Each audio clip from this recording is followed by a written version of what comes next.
For more on how former President Trump's running mate, Senator J.D. Vance, is preparing for this debate tonight, I'm joined now by Republican Congressman from Florida, Byron Donalds, who's here in the spin room for us in support of Senator Vance. Congressman, always good to talk to you at these events.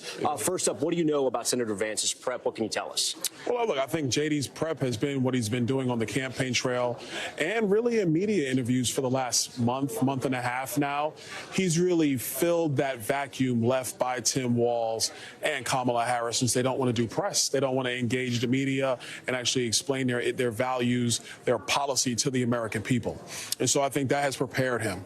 Secondarily, J.D.'s incredibly intelligent, very well spoken. He's going to do great tonight. The big thing is he's going to explain to the American people why a Harris agenda and a Harris presidency will be bad for the United States of America, while also talking about Donald Trump's policies, which are going to lower inflation, get us back to stability in prices, secure our border, and in looking at foreign policy today, how he will not just bring peace to the Middle East, but actually give us a safer world in the process. How does he bring President Biden into the debate hall? How does he bring Vice President Harris into the debate hall if it's him and Governor Walz, and not get caught up in petty debates with Walz? Because, listen, let's be honest. Tim Walz is a proxy for what has happened under the Biden-Harris administration the last 4 years. And then what Kamala Harris, if you can get her to talk about her policies, what she's going to do going forward. Those are critical pieces of information. Kamala Harris was a tie-breaking vote on inflation.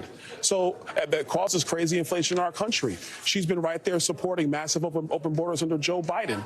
The foreign policy, Joe Biden said the other day on The View that she was right there with them, being supportive of all the decisions. So if she's not going to take the lead job, but can't explain to the press or to the people what she's going to do, all that tells me is she's going to continue to do what she has done with Joe Biden the last 4 years. Senator J.D. Vance has had some hiccups on the campaign trail. An old video came up of him talking about childless cat ladies that he had to talk about for weeks, unfortunately, for his campaign. He's also was talking about people eating pets as well in Springfield, which turned out to be not true. How does he make sure that if Walz brings that up, he doesn't get bogged down and try to defend his comments? Look, I think it's simple. If you want to talk about what J.D. Vance said in an interview before he was a United States Senator, that's fine. But what it proves is you don't care about the issues facing the American people.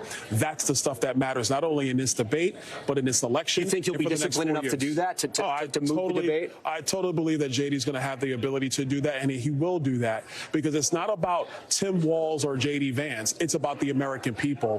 What are the policies to make their lives better? What is the leadership our country needs at this critical time where we are seeing crises domestically and internationally to get our country on track?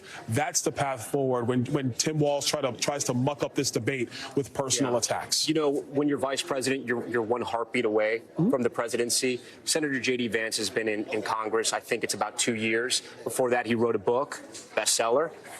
He was worked in investments as well as finance. Right. You think he's qualified to handle something like what's happening with Israel and Iran right now, with what's happening in North Carolina and Tennessee with Hurricane Helene? No, I do. And the reason why is because J.D. served in our military, so he has not just domestic look at how military operations work, but also international views of that. Working in investments, you know capital flow, you know how economies move. You've been a part of that. Writing a book and explaining stories to people, that means you can actually have a vision, have an idea, share that with people, and they're willing to actually take some of those ideas in. Those are all parts of leadership that are necessary. But compare him to Joe Biden. Joe Biden's been in politics 50 years, and he's been a disaster as a president. Compare him to Kamala Harris. She was an attorney general. She was a U.S. senator, now a vice president. But what has she done? Has she demonstrated she can lead the country going forward? No, she has not. If she has demonstrated that, she would be telling the people every single day. She would be sitting with you doing interviews. She's not doing that. She is hiding. So I think J.D.'s more than prepared. Well, polls show that at least half the country, at least right now, the voting hasn't started, do believe she can do the job, but we're going to have to wait and see. Congressman, great to see you as always. We always appreciate it. Thanks for watching. Stay updated about breaking news and top stories on the NBC News app or follow us on social media.